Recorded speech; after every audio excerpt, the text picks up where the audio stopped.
Assalamualaikum warahmatullahi wabarakatuh.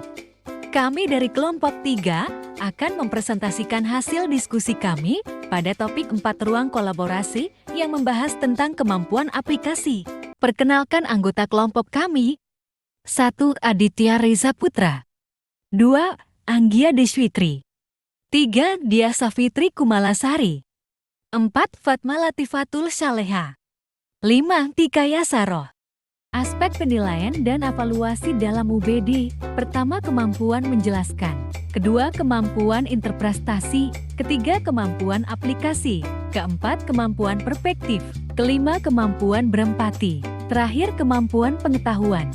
Kita akan membahas kemampuan aplikasi. Mengaplikasikan atau menerapkan adalah kemampuan menggunakan prosedur untuk melakukan latihan atau memecahkan masalah yang berhubungan erat dengan pengetahuan prosedural. Penerapan terdiri dari dua macam proses kognitif, yaitu mengeksekusi tugas yang familiar dan mengimplementasikan tugas-tugas yang tidak familiar.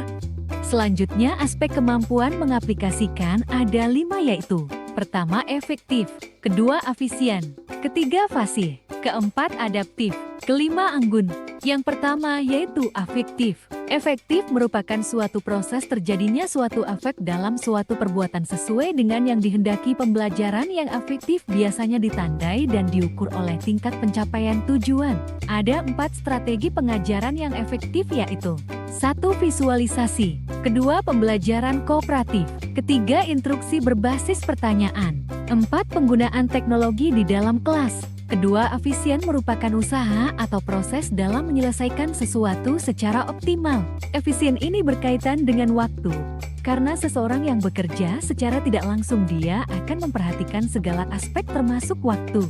Karena setiap pekerjaan yang kita kerjakan harus berkonsep pada efisiensi. Ketiga, fasih. Mengetahui banyaknya kosakata akan memudahkan kita dalam menyampaikan pendapat yang sesuai yang ingin kita sampaikan kepada seseorang.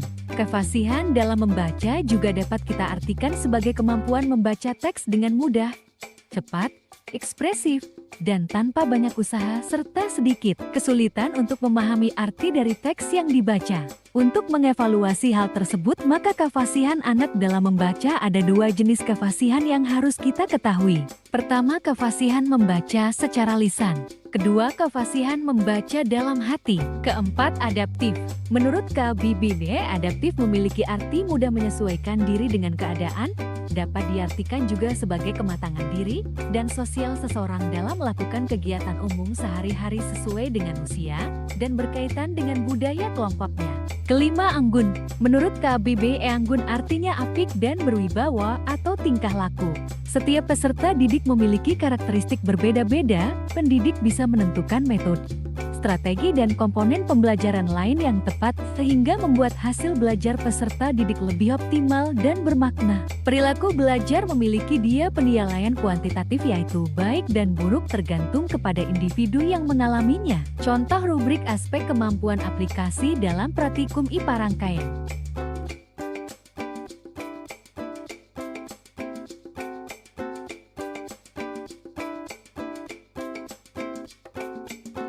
Sumber jurnal dan artikel yang kita ambil untuk bahan diskusi kelompok kami.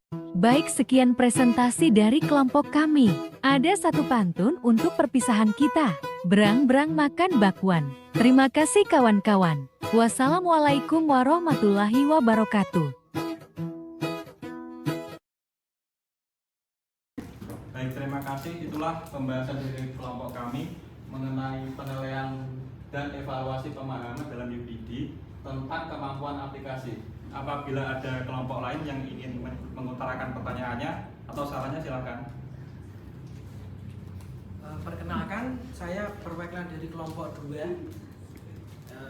Memberikan saran saja, secara umum materi tersebut sudah cukup baik dan telah menjelaskan tentang aspek kemampuan aplikasi dalam penilaian dan evaluasi dalam UPD.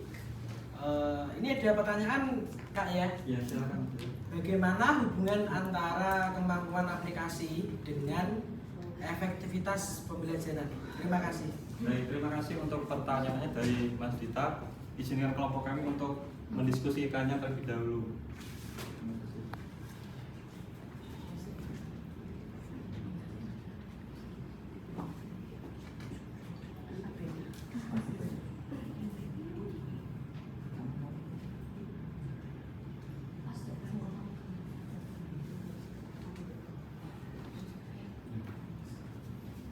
Baik, kami akan menjawab pertanyaan dari Mas Nirwana Medita ya. Iya. Ya.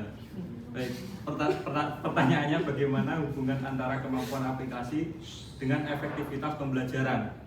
Dari kelompok kami mendiskusikan kemampuan aplikasi memiliki hubungan yang positif dengan efektivitas pembelajaran. Semakin baik kemampuan aplikasi, maka semakin efektif pula pembelajaran yang dapat dilakukan. Kemudian, aplikasi yang baik dapat mendukung proses pembelajaran dengan berbagai cara, antara lain yang pertama menyediakan materi pembelajaran yang interaktif dan menarik, kemudian memberikan pengalaman pembelajaran yang lebih mendalam, lalu meningkatkan partisipasi siswa, dan terakhir mengembangkan keterampilan abad ke-21. Sekian jawaban dari kami, Mas Dita. Ya, kami dari kelompok 2 sudah jelas. Terima kasih untuk Mas Adi dan teman-teman. Terima kasih, Mas Dita. Apakah ada kelompok lain yang ingin menanyakan atau memberikan saran? Kalau tidak ada, kami akhiri dari kelompok kami. Wassalamualaikum warahmatullahi wabarakatuh.